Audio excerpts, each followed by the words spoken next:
All right. Hi. Good morning. Good afternoon. Good evening. Whenever you're watching this video. My name is Ilham Muhammad Naufaldi with my friend Mariska, Alex, and Mariam, and we're from Group Six. And today we're going to talk about the study case. The first one is the bilingual blueprint versus the play-based path. So I believe everybody uh, had read this before. So why don't we jump onto the first question: economic versus developmental.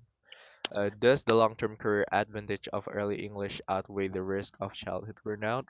Okay, so I think I can start with this first question. Uh, Personally, I go with proposal B.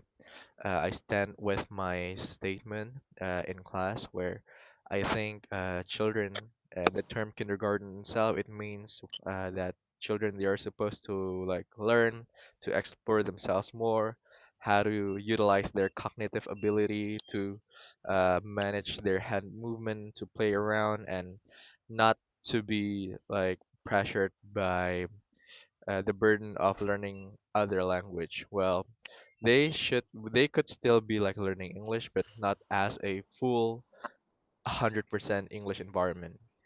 And that's why I think it would burden the children so much in the kindergarten if it were to be changed into a 100% English environment. What do you guys think? Yeah, totally agree. I also choose proposal B because I think we should let children to act like a child, to live like a child, like to feel the period of childhood and to have a happy childhood. Because having a like happy childhood is the most like important one of the most important things like for the human well-being. um yeah, because I think um if if we can, if we don't let them to like to feel that period, I think they can face like mental health problem afterward when they get adult. Yeah, I do agree. That's really interesting. It could affect their mental health in the future. Mm. Mm, what do you guys think? You guys can agree or disagree. Anyway, don't forget. Um, Yesterday I chose the proposal E. I'm sorry, proposal A. It's because actually I do think that national identity and also mother tongue language it cannot be replaced if we just attending school that provide us English education, because English education once again um develop us, not replace it. I mean, like, we learn to talk in English to communicate with other people, with global, with not just with people that each we know each other in the home country, but we can communicate with others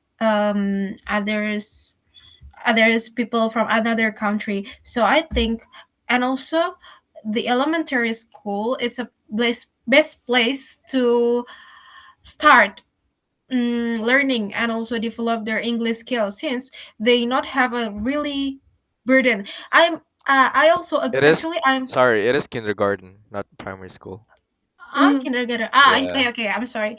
Okay, so actually, like, I also agree that actually we cannot rob the experience of childhood in for their child, but I mean, like, English academic, it's mean like, we just talk, try to, I think that's kindergarten English academies. It's not like we really. learn about grammar. We really learn about how to structure the phrases. It's not like that. It's something like we just familiarize the children about the vocabularies, about how to actually pronounce English, so they can more explore how actually English can be learned. And also, if they already confident with their English, I mean, like they, oh, I ever heard about this word, I know this vocab. When it's come to elementary school, they become more brave, they become more what how yeah, they more feel like confidence about their self themselves. I mean, like in the academic things, they feel like yeah, I can do the English learning, since they already know basic how to actually, they not know, I mean, like they familiar with the English things. So I think it's uh a Um, good step to actually start a English kindergarten, since yeah, we you not said, rob. excuse me, Yeah. you said they become brave, right? Mhm, mhm, When we had a discussion, one Korean girl said they have a kind of academy, mhm, what kind, I don't know, I didn't remember, like, and she said they study from uh 5 p.m. till 10 p.m. They study a lot after the mhm. school, and she works there. She teaches this like adults, and she also like familiar with the ones who do not study a lot like them. And she said the ones who study like a lot, as you said they become brave, like Mhm, more mhm, confident, right? mhm. But she said like they not they cannot express themselves, like they have problem with like communicating with each other because they like kind of stuck. Ah, I see.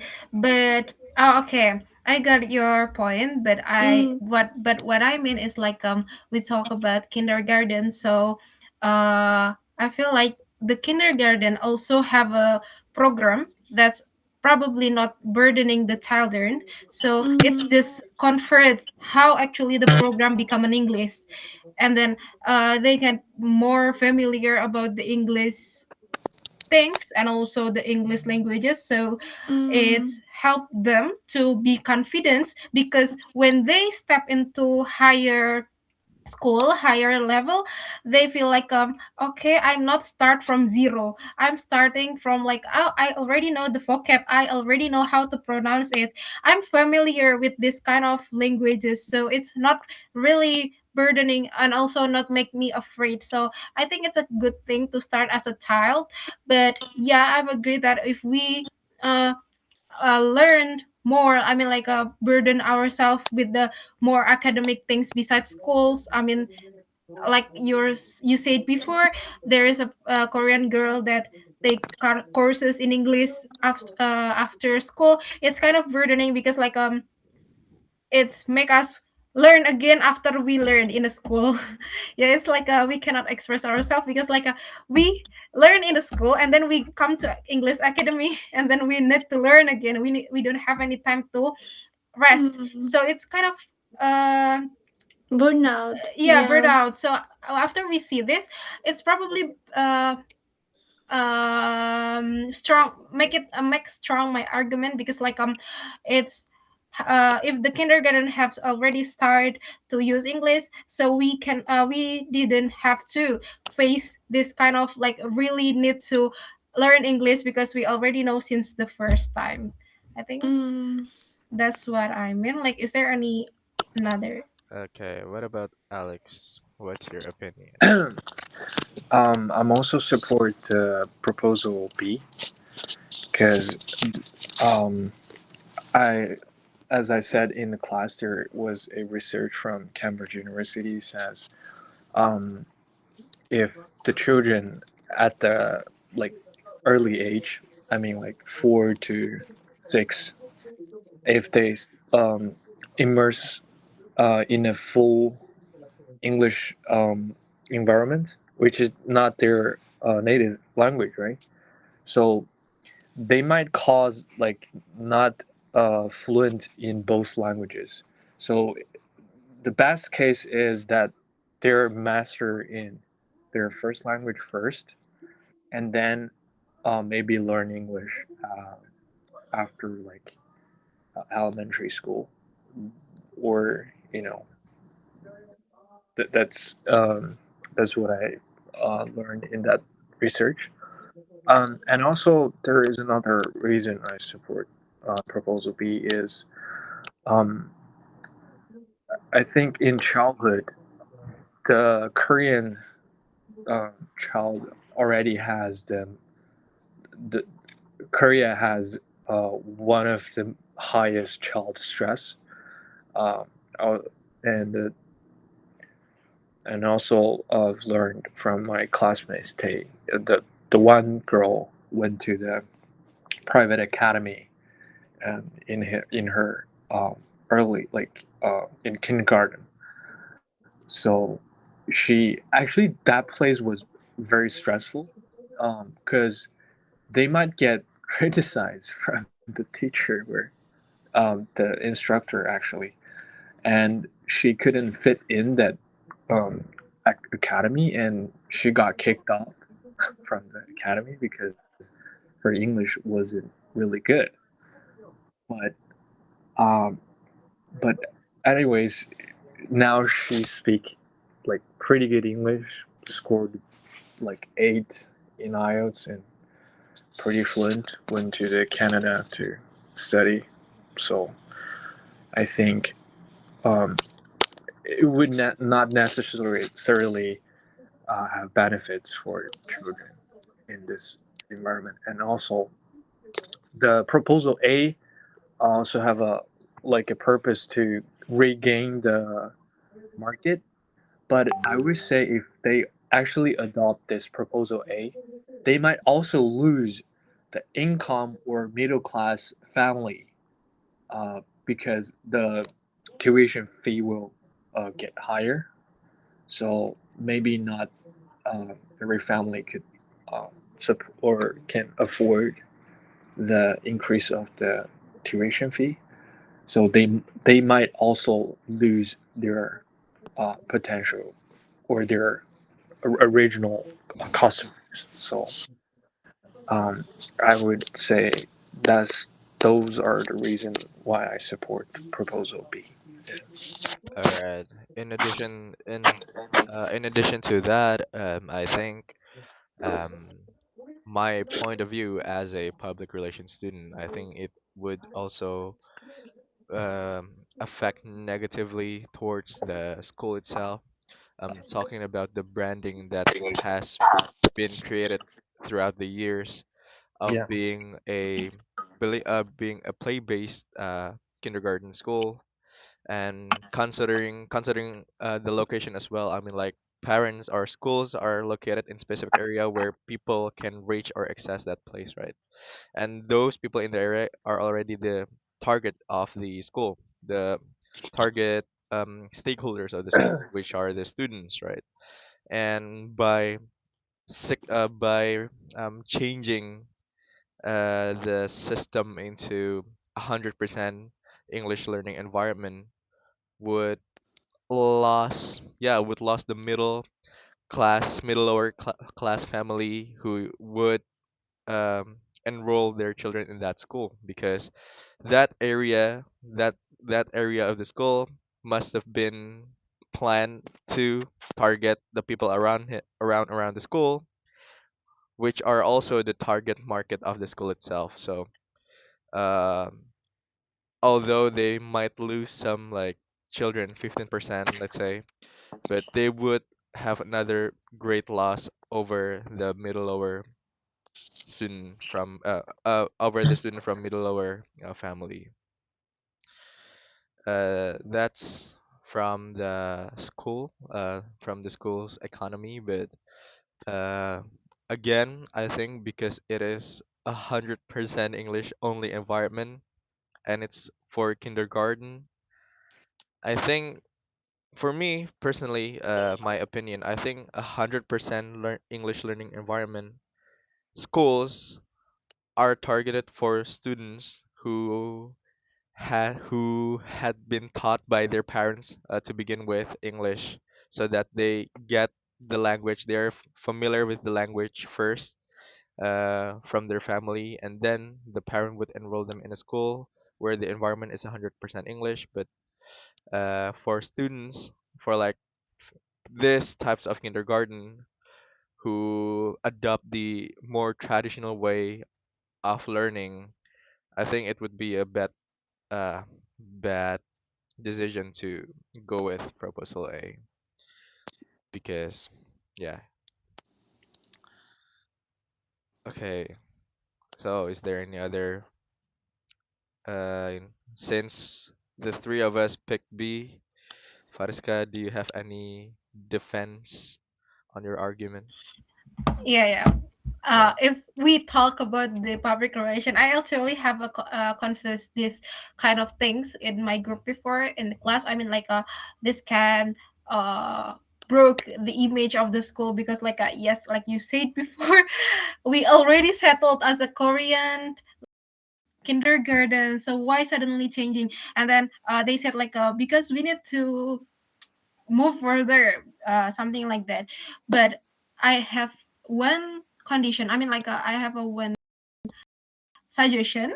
How if we just, like, make the kindergarten, like, not totally 100% convert in English environment, but we make a program to cover up the loss of the, how to say it, the for the enrollment loss. We can just have another, we make another program, so it's, so the parents can see, like, if this too too pricey for you, you can just stick to the long, the before the program that have already before. But if other people, like, feel like, yeah, I think it's good for me, like, the people feels like, they want to support the kids to speak English and also knowing English. So yeah, we can cover up the loss by the program that we made, like, not totally become 100%, but, like, yeah, we still can make a progressive, what is, like, evolution, something like that. So to make to prevent the loss, further more loss. I get that. I get that. I would also agree on that idea. But however, the decision here is either changing it to Yes. 100% English only environment, yeah, or Yeah. sticking to the So, traditional one.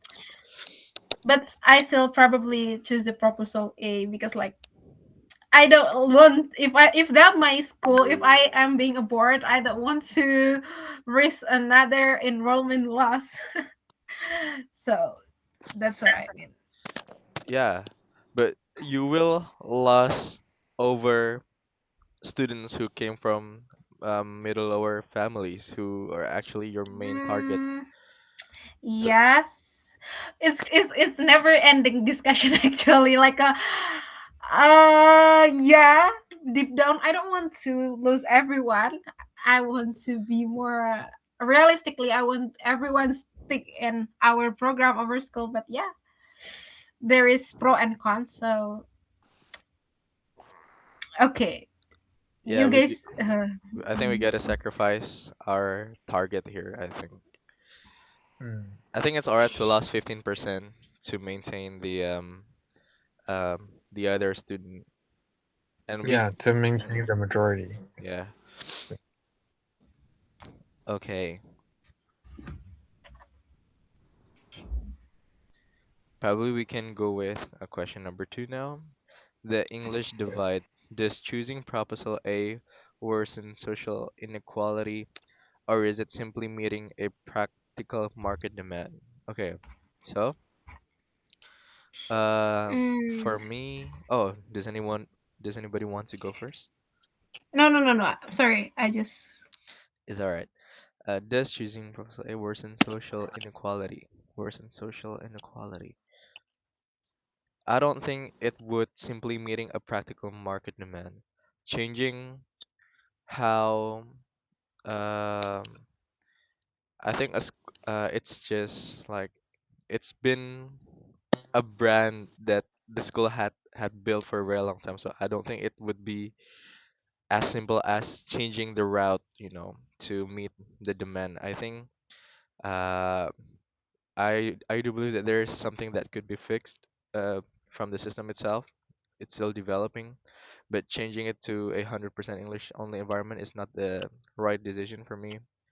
It I think it worsened the social inequality because the families that used to plan on enrolling their child there, they would think that, oh, it's more expensive now. The tuition is very high now because it's 100% English learning environment. So it would create a social inequality in a threshold where uh, the people around the school are actually coming from middle or class. That's what I thought. What about you guys?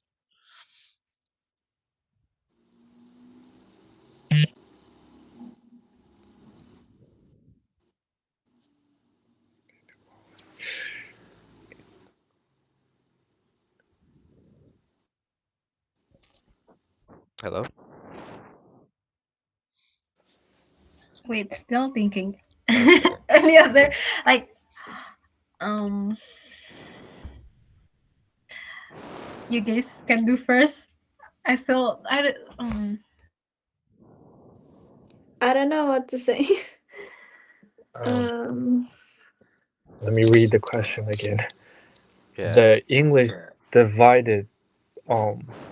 Does chasing proposal A worsen social inequality, or is it simply meeting a practical market demand? Um, I think it does worsen the social inequality. Yeah. Just imagine, for example, the kindergarten adopt this proposal A, right? Mm. And the the richer kid, they they can afford this school and in this be in the school and improve their English skill from their early ages. And when they're go to the elementary school, they can have a really good start point and and uh, accumulate their strengths from early ages. And maybe the kids from the lower income family, they couldn't like catch up with the rich kid, and maybe they have less confidence in speaking English or learning English because they already kind of left behind in the beginning. So I think they might from the time pass, they will um, um, like widen the gap between the rich and the poor. And also, let's say the low income or the middle class, they sent their kids to, they were able to somehow manage to send their kid in the school. But I think the rich family, they can also like afford private tutor, after their after the class, they can also hire a private tutor to teach the kids after the school, you know, like one-on-one, a private tutoring, something like that. But I don't, and maybe the teacher, or maybe the parents, they also speak English, or because of the social, like higher social status, they can, maybe they're also like can't be able to speak English. And so in this case, they also like widen the gap or like worsen the social inequality. And um, yeah, or is it the second question, or is it simply meeting a practical market demand? Um, uh, yeah, that was my answer. Yeah. I think it's the worst in the social inequality. Um, I totally agree with your idea, Alex, and I think it's somehow related to the social inequality because in the in the age of at the age of kindergarten, not all the parents can afford for their children like the kindergartens that teach English, right? Because in my home country, not all the kindergarten provide like the teachers who teach languages or other subjects, even in a middle school. So it means it depends on the family budget and parents. It depends on the parents like income and how can they provide to their children. And I think it can be worsen social inequality. And I don't know.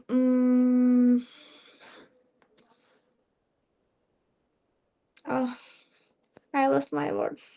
It's all right. Yeah, it's related to social inequality Mhm. because no, not all the parents know English. They cannot teach to their children, so they have to have someone who teach them. So they have to pay them, right? Yeah. Hmm. Actually, it's kind of like a cons of my argument before, as I think a lot. I mean, like many parents think that English is actually not really important, that really important Mm. for kindergarten, like Mariam said before.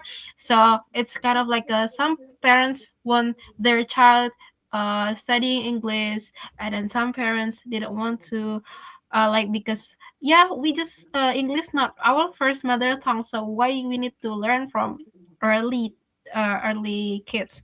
So mm I think it's like the kids, the one who become in the school that are full of the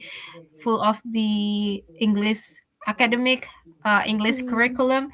It's kind of like can be more superior later on. I mean, like they feel like our kids already entered in the uh prestigious kindergarten that Mm. that thought about is 100% English, but other parents um other parents feel like actually English not really important, so they just feels like mm, yeah, that's fine, but turns out that will be the social inequality when they become more bigger or level up, or probably they know each other, the kids know that they didn't enter the English school, so they become like a afraid of themselves, they not like feeling confident with their English, because like, Mm. oh, my parents not support me with English, I don't know how to English, and I cannot learn English a lot, so it's kind of like it's hard actually, like yeah, I actually don't know what to give, because like it's really cons of my opinion. Mhm. So and yeah, but yes, I feel like it's suddenly I think proposal B is good. Mhm. It is. The only We right It probably decision is, can here fix yeah. is it. proposal B. I get it, I get it, I get it. Yeah. That's why three of us choose this. Yeah. It it is the only right Okay, okay. answer. Yes. Okay. Okay. Yeah. Let's go with the third question. Identity. Is it possible to build a strong Korean identity if the primary educational language is English from age 4? Okay, so I think this is we can actually answer this regardless of the case here. I do think, yeah. I think they could still have a strong Korean identity even though uh their primary educational language is English from the age 4, because uh although I do agree that one of the factors towards um Korean identity is language, but I think it's also Fariska. I think uh Sorry. what was I gonna say? Oh yeah, I believe that one of the factor for identity is language, but I think language is not the only factor. I think one of the most important is the environment around the children itself. Though they speak English, they are still surrounded by their families or Korean people, and I think that could create a strong Korean identity within the children. What do you guys think? Um, I wanna add real life case. I have a little sister. She studies at third grade, Mhm. and she's graduating the grade, and um, it's not related to English, but I'm gonna give it as an example. She learned Russian from the kindergarten, and she's still learning it at school, and she speak Russian more than my like mother language, Mhm. and she acts like Russian, and like she doesn't want to be like act like Uzbek, and she always say I'm the Russian girl. Like everything in her life is related to Russian, to that language, so it means that it's somehow related to the language that she studies. Her behaving, everything, like acting, talking. So it's somehow like reflects to what kind of language are you studying from your childhood to your like personality, identity.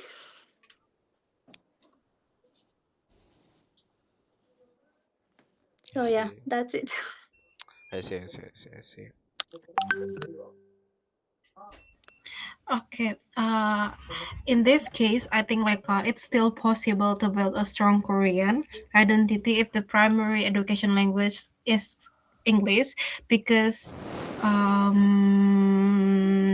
how to say, because like we live in our country, we live in I mean like the Korean child live in a Korean, so they get a lot of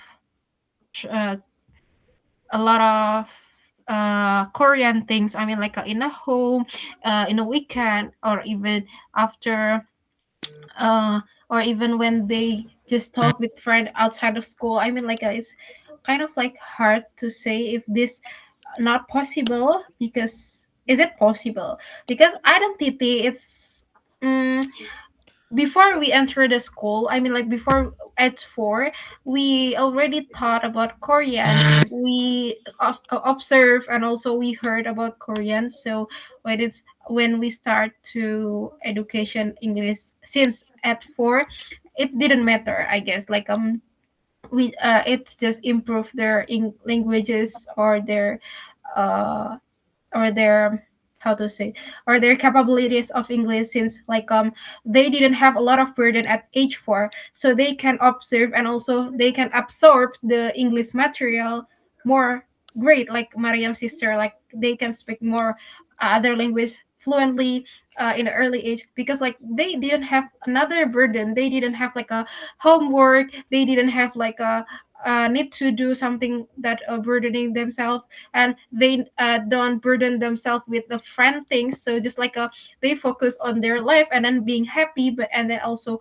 get English, and suddenly it can be easily to absorb for the children. I think that's my opinion. I see.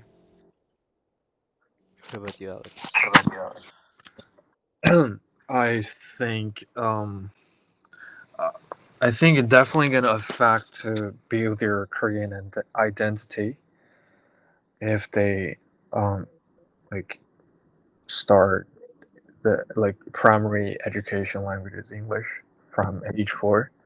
I think this is very critical age for children to developing um, their um, identity because I think the core aspect of the identity is language. If you really think about this identity um, um, issues, it always start with, like for example, if someone experiencing, can you hear me? Yeah, Can you hear me? yeah, yeah. If someone experiencing the um, sorry, I got a phone call, got distracted. Yeah, so if someone experienced the identical crisis, it's always start with the the fear of losing their language because they feel like they couldn't really speak their own language, and that's how they felt. They started to think like what nationality they belong to, that kind of um, issues. So maybe Mariam also like shared her um, experience, and also like I bilingual grew up as a bilingual. So I went to the Chinese kindergarten, and I also speak Uyghur at home. So sometimes I get confused about those things. Like I feel I'm not really um, the same as my like the Han Chinese people. I'm not really like the same, and so I feel like I'm in between sometimes because when I speak Chinese, my the way I speak is really inclined to like the Chinese mindset. When I speak my native tongue, I thinking in different way. Mm-hmm. And also like we also speak English, so they you might also feel the same. So like imagine just like 4 years old. I don't think they are able to like to think through all the you know these troubles like or these questions in their head. So yeah, I would say they're definitely gonna feel less Korean if they are if the primary language is English, education language is English. They definitely gonna get confused about their Korean identity. Hmm. That was my answer. Yeah. I see, I see, I see, I see. All right. That was the three question for this study case. Does anybody want to add another opinion on this? No? All right. I think it's enough. Okay. Then we're gonna move to our second study case here, which is where we at? The empty balls conflict. Okay.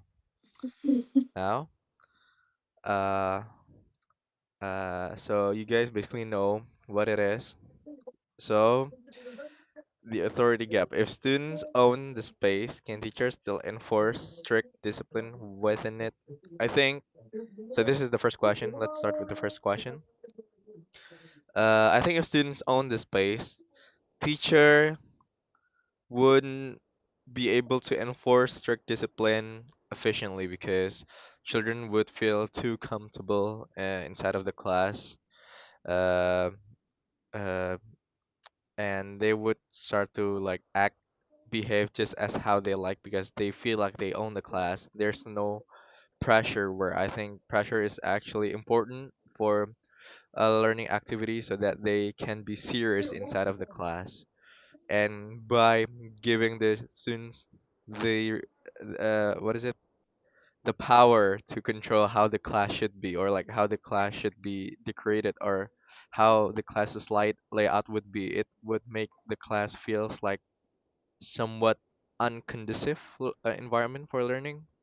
For me, I think student they could still decorate the class, not but not as free as this study case right here. I think it's too free. I think it's giving too much freedom for children, especially. We're talking about primary school students here.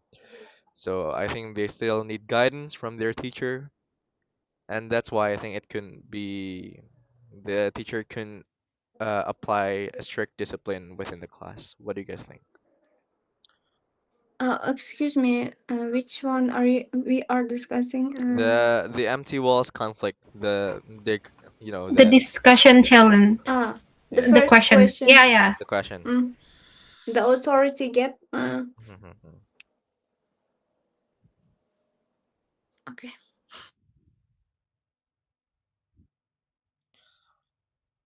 Okay, so is there any other opinion on this? Okay. So, if student own the space, can teachers still enforce strict discipline within it? I don't think so. I am a believer like a teacher have a lot or majority of s- owner classroom owner. I mean like because like the teacher know things better than the students. I mean by this the teacher has experienced a lot of years before you came to school. I mean like mm, they already know how actually classes is is having like the year before they already observed and the year before already observed too, so they know more about what is actually good, what is actually bad for the environment. But yeah, I think like a still teacher can still teacher must enforce strict discipline in it, because like we are as a student need to be led, not just like yeah, we need the space to creativity to we have our own space, but don't step out the teacher right, the teacher right. So the teacher, if yeah, something like the teacher must have the on top or the majority's voice in the classroom. That's another ideas like our time is limit. Mm-mm. Okay, so what about Mariam?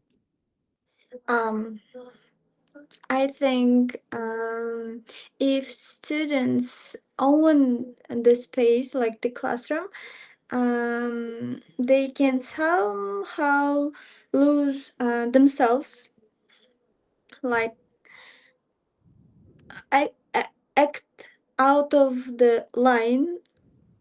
Mm-hmm. Um, like I think anyway, teacher somehow should own the classroom, because the classroom is not the second home where the like students live. It's a classroom. It's a like space where they study, right, and the classroom is the place where teachers work, they teach, and it means that it's somehow related to the teacher, not the like students.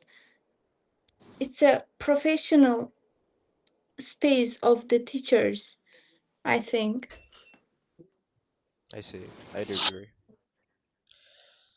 Other opinion?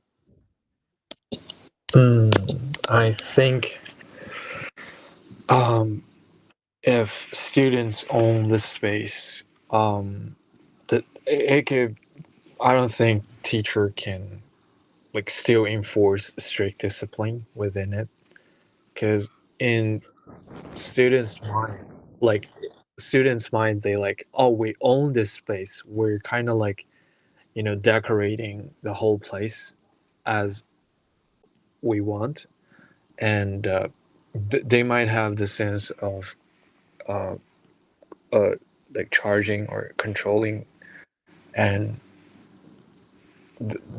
like if they might think like teacher allowed us, or at least we have the authority to control this place, and they might lead to um, oh, teacher cannot like fully be restrict on everything.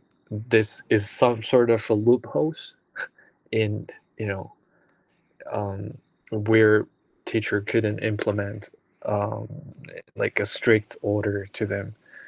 So if like the teacher trying to be strict on strict like enforce strict disciplines with students, there are some possibilities that students might not, fully follow the instructions of teachers. So that's my opinion.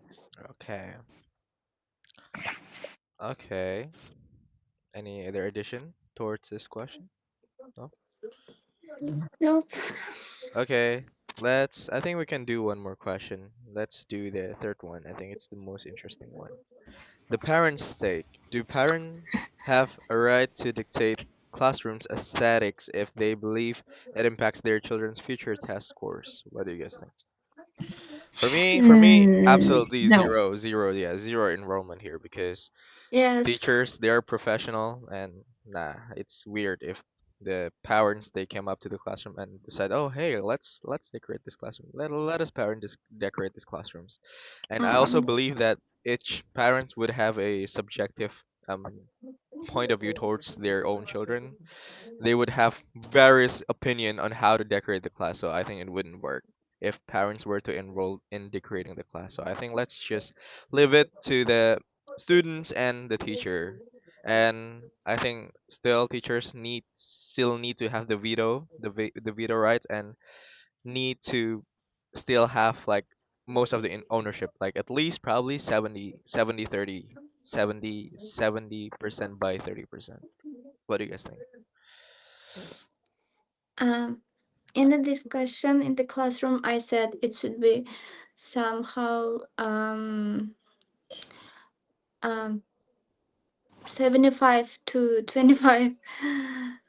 Mm, And I think um in the classroom only teacher and students should participate, and I think um parents only just should keep contact with the teacher, like doing the process of learning their child, and that's it, nothing more. And I think if a parent like is dealing with classroom stuff, I think they may have conflict with teacher, and they may have conflict between teacher and the parents. yeah, of course, I do agree. Yeah. Mm, In my opinion, like I think teacher have a 60 rights ratio of the ownership, and also student have a 30, and still probably the parents. I think if it's like a ownership ratio, I mean like a not talk about the how creativity on how to design the class, but like a all in include the academically things, like it's parents need to have like a 10% at least, because they are trusting their kids into school. So I think they have a right, and also they have a right in the classroom too, but not that big. I mean, like we can hear their suggestion, and also we can make it the teacher can be better after the parents give a suggestion, something like that. So it's like a 60, 30, and 10. so the last one is, Okay. Um, wait, sorry. I that's a good point. Actually, I'm Wait, more sorry, Alex. inclined to. Uh, Oh, time's up. Okay, no. This is it's your turn, and it would be the last argument for our group, and therefore you should came up with a closing statement as well by the end of your argument. All right. Okay, I'll try to do that. Okay, so yeah, on this question, I would say I agree with Ilham and Mayram. I think the ownership in the class should only belong to teachers and students because they are the, let's say, the main player in the game, and this is where students learn and live in that uh, space. So the parents, they would not like actually exist in this space, but the teachers and students, they are studying there for like 8 hours Mm, a day. So yeah, so I think it's natural to all let the students and teacher have the ownership. And also, if you include uh, like parents in this ownership, not let's say in practice, not every uh like the parents are actively engaged in their child's education, right? mm, So they might have like a few parents they're actively engaged, and not that students, some of the students that, for example, their parents, if they're not involved in this case, they might like feel irritated by the intervention of other students' parents. It's actually happened in real life. When I was a kid and I saw the other kids' parents are like suggesting something to teacher, I feel like why does she care about this? yeah. And I hope it's something like between teachers and students, and th- and by this action you can actually let the students to practice their decision making, and have authority on this class management. So it would be good just let these things between teachers and students. And Okay. yeah, All right. Thank and you. Yeah, time's so up. Nice okay. one. Thank you, everybody. See you on the next class, and I hope everyone having a good long weekend. Please go somewhere during this long weekend. Wash up all of those midterm pressure if you still have one. See you guys. Thank you for watching too. See you. See you. Thank Bye you, Yeah. bye. Aldi. Aldi, thank you so much. Yes. Okay. And thank you, everyone. Thank you.